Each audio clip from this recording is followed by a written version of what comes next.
Last exercise शुरू करने जा रहे हैं हम linear equation in two variables की। एक्सरसाइज 4.4 बहुत इजी है। क्वेश्चन है जैसे give geometrical representation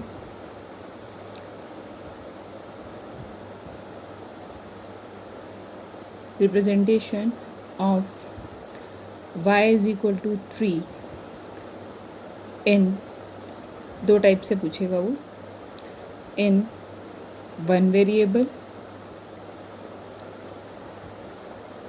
in two variable. इसका मतलब है ज्योमेट्रिकल रिप्रेजेंटेशन का कि क्या बनाना है आपको, ग्राफ। ज्योमेट्रिकल रिप्रेजेंटेशन मतलब क्या बनाना है, graph y is equal to 3 line का। ठीक है, तो वन वेरिएबल में कैसे करना है, बहुत इजी है, आपने पढ़ा हुआ है। फर्स्ट पार्ट कर रहे हैं पहले, वन वेरिएबल वाला। वन वेरिएबल में जब था, आपने पढ़ा होगा 8th क्लास में, वन वेरिएबल था लीनियर इक्वेशन, यानी कि x इज इक्वल टू 3, मतलब नंबर लाइन की बात हो रही है।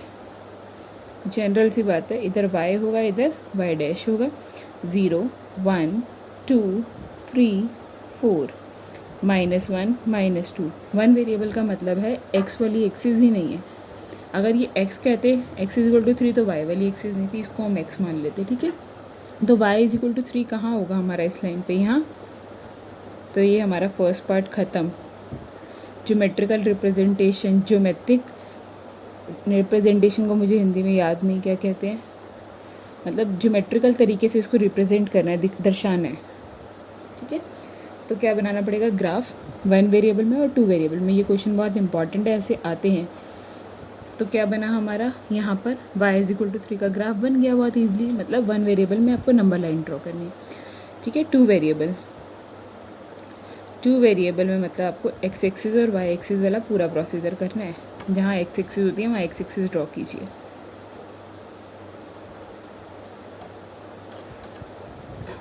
y dash y 0 x dash 1 scale की हेल्प से 2 3 4 1 2 3 -1 -2 -1, इतना बहुत है क्योंकि y इज इक्वल टू 3 चाहिए। अब बेटा टू वेरिएबल में, ये इक्वेशन ही टू वेरिएबल में नहीं है, y इज इक्वल टू 3 देखना, पहले से टू वेरिएबल में बनाते हैं। 0 इंटू एक्स, क्योंकि x नहीं है, 0 इंटू एक्स हो गया, plus 1 into y is equal to 3। Standard form में नहीं बनाई, मगर मैंने टू वेरिएबल में बना दिया। अब चाहो तो y माइनस, ये -3 उधर जाके भी कर सकते हो, मतलब y -3 भी दिखा सकते हो। ठीक है, अब मैं आपको करके दिखा रही हूँ, आपको करना नहीं होगा, मैं एक बार करके दिखा रही हूँ, हर बार नहीं करनी ये चीज़, अगर आपको समझ आ जाती है तो। x y, x की कोई भी वैल्यू ले लो, 0 ले लो, put x is equal to, इसमें पुट कर रही हूँ, a इक्वेशन को नाम दे रही हूँ, put x is equal to 0 in a में पुट कर रहे हैं बेटा। तो 0 इंटू 0, ये 0.0 नहीं है, 0 इंटू 0 है, प्लस 1 इंटू वाई को y लिख लूँ, इज इक्वल टू 3। तो मैंने x को 0 लिया तो ये 0 हो गया, plus y is equal to 3, मतलब y की वैल्यू कितनी आई, 3, राइट। x 0 लिया, y 3 आया। अब मैं x को ले लेती हूँ मैं 1 in a, 0 into 1 plus y is equal to 3, 0 into 1 0 plus y is equal to 3। 0 plus y कितना होगा बेटा, किसी में भी 0 को प्लस कर दो, वही नंबर वापस मिलता है, यानी कि y। मैं इसको 1 ले लूँ तब भी ये 3 आएगा। अब मैं पुट -1 कर देती हूँ, 0 into -1 plus y is equal to 3, 0 हो जाएगा, 0 से किसी को भी मल्टीप्लाई करोगे तो 0 plus y is equal to 3, यानी कि y की वैल्यू कितनी आई, 3। -1 लिया तब भी 3 आई। जब बेटा ये क्यों ऐसा हो रहा है, हर बार 3 क्यों आ रही है, जब x है ही नहीं, जब x यहाँ पर है ही नहीं तो ये इस पर डिपेंडेंट ही नहीं है। डिपेंडेंट नहीं है तो इसका मतलब कोई भी वैल्यू x की लेते रहो, y की तो वही वैल्यू रहेगी। कोई भी लेके देख लो आप, 1 लाख 1 करोड़, क्योंकि वो 0 से मल्टीप्लाई हो जाएगा, वो है ही नहीं ना। अगर नॉर्मली देखा जाए तो उसको जो स्टार्टिंग में दिया हुआ था उसमें तो x है ही नहीं। जब है ही नहीं तो कुछ भी वैल्यू रखते रहो, क्या फ़र्क पड़ेगा। तो देखो ज़रा, 0,3 कहाँ आएगा, यहाँ, राइट। -1,3 कहाँ आएगा, यहाँ। 1,3 कहाँ आएगा, यहाँ। तो इक्वेशन कैसी फॉर्म हो रही है, ऐसी। लाइन कैसी फॉर्म हो रही है, ऐसी। ये किसकी लाइन है, y=3 की, इन 2 वेरिएबल्स। ठीक है, आपको शायद अभी समझ ना आया हो, एक क्वेश्चन और करते हैं, शायद आपको तब समझ आ जाए।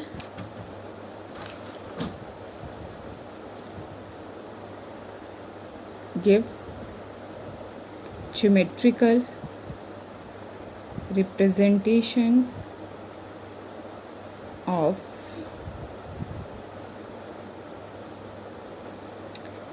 थोड़ा सा अलग कर रही हूँ क्वेश्चन को, 2x + 7 या -7 जो मर्जी हो =0। ठीक है, इन फर्स्ट में कर रहे हैं 1 वेरिएबल, सेकंड में कर रहे हैं 2 वेरिएबल। सबसे पहले तो यहाँ x की वैल्यू नहीं है, वो निकालेंगे सॉल्व करके। पहले वाले क्वेश्चन में डायरेक्ट y की वैल्यू थी, तो 2x - 7 = 0। तो क्या हो जाएगा बेटा, x की वैल्यू निकालनी है, 2x अपनी जगह, -7 है तो 0 + 7 होगा, तो 2x कितना हो गया, 7 के इक्वल।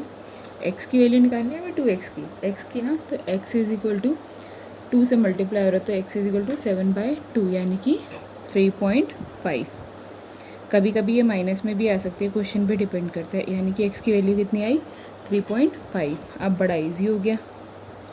1 वेरिएबल, इस बार हमारा y नहीं है, यानी कि जो नंबर लाइन 1 वेरिएबल में बनेगी वो x एक्सिस की बनेगी, x डैश, कहीं पे भी 0 ले लो।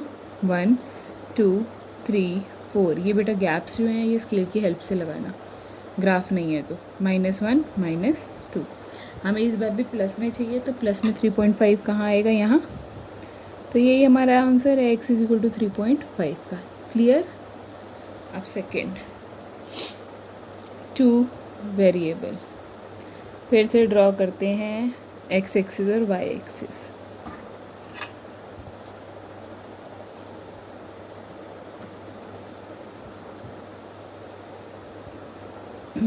ज़ीरो 1 2 3 4, -1 -2 1 2 3, -1 -2 -3। किसका ग्राफ ड्रॉ कर रहे हैं, x = 3.5 का। इसका मतलब है 1 × x है प्लस 0 × y है = 3.5। अब बेटा खुद सोचो, यहाँ पर जब हमारा y है ही नहीं तो मैं y की कोई भी वैल्यू लेती रहूँ, क्या फ़र्क पड़ेगा मुझे, फ़र्क पड़ने वाला है। जब उसने मल्टीप्लाई 0 से होकर उसने तो 0 ही हो जाना है, यानी कि x तो हर बार 3.5 रहेगा। मैं इसको 0 लूँगी y को, तब भी ये 3.5 आएगा। मैं इसको 1 लूँगी तब भी ये 3.5 आएगा। मैं इसको 2 लूँगी तब भी ये 3.5 आएगा। लेके देख सकते हो, अब -1 लूँगी तब भी ये 3.5 आएगा। यानी कि पहला पॉइंट हुआ 3.5, 0 ये रहा। दूसरा पॉइंट कह रहे हैं 3.5, 1 3.5, 1 यहाँ पर आएगा, 3.5, 2 यहाँ पर आएगा, 3.5, -1 यहाँ पर, 3.5, -2 कहें तो, और नीचे। तो इन सबको स्केल की हेल्प से, मेरा थोड़ा सा टेढ़ा हो रहा है बेटा, आप लोगों का सही आना चाहिए। स्केल की हेल्प से ये कैसा आएगा, आपकी एक स्ट्रेट लाइन फॉर्म हो जाएगी। ठीक है, तो ये किसकी लाइन है हमारी, x = 3.5 की। अब मैं आपको कुछ कहना चाहती हूँ, ये जो मैंने लिखा है इसको लिखने की कोई ज़रूरत नहीं है, इसको लिखने की कोई ज़रूरत नहीं है। अब मैं सुनना ज़रा ध्यान से क्या कह रही हूँ मैं। अगर y = 3 था, y = 3 था, मतलब